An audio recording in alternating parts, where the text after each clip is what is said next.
Hello again. I just wanted to have a chat about botany and plants, and specifically this one. This big green one here with the spade-shaped leaves, which is like a jungle everywhere. Now, if you're not familiar with it, I'll tell you what it is. This is Japanese knotweed. It's horrific stuff. It was actually introduced to the UK by a Bavarian botanist called Philip von Siebold, I think I've said that correctly, because he was based in Japan and he used to collect samples of plants and little specimens and things, and he would send them back to Kew Gardens.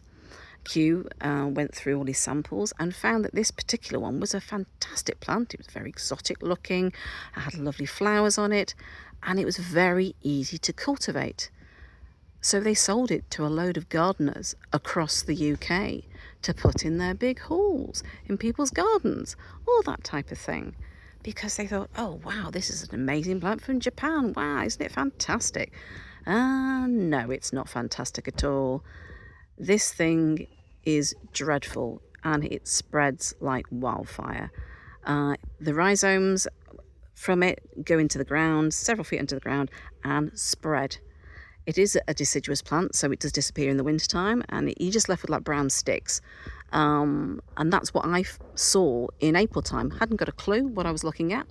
I just thought, oh, it's some sort of grass, it's some sort of bamboo, you know, a bit ignorant.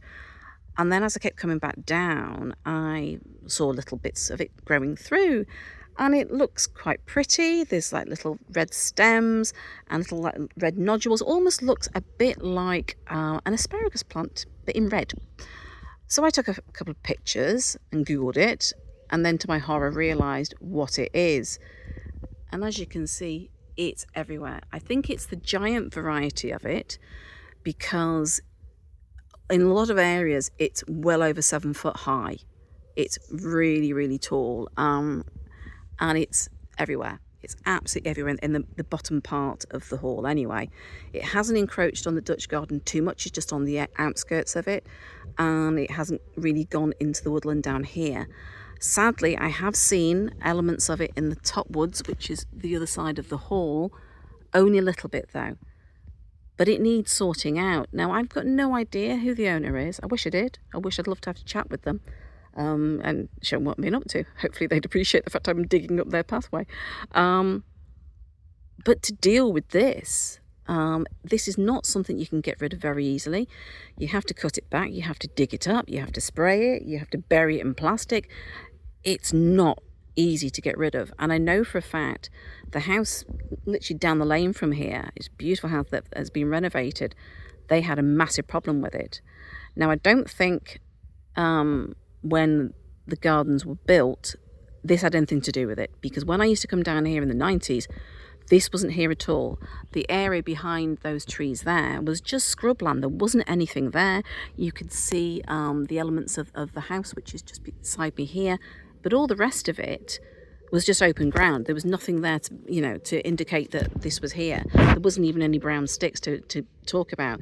So this has come from somewhere else, don't know where, but it's spreading and it's really, really awful stuff. And it makes me very sad, because I don't know what the owner's intentions are, because somebody owns it, but clearly they're not really bothered about the upkeep of it and what they're doing with it, or the trees, because there's a lot of trees have fallen. There's stuff that I'm looking at, there's broken branches everywhere because of the storms that we've had. Typical example is Bert the oak tree. He's lost quite a few of his branches. But none of this is being maintained. And I know in this whole area, there's approximately 24 acres in total that need looking after. And that's a massive job.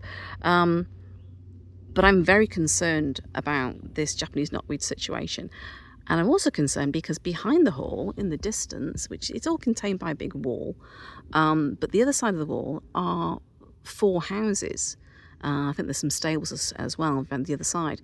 So people live there. I don't know if those people are actually aware of what the heck is here, because I'd be very concerned if my house was the other side of a forest of Japanese knotweed. I don't know what the solution is, really. I just wanted to talk about it and show you how dreadful it is, really, because I've had a lovely day. I've just been finishing in the wall garden, then I've just done a little video which you'll see later.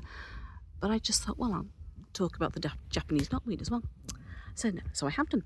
So I hope you've learnt something today. Bye bye for now.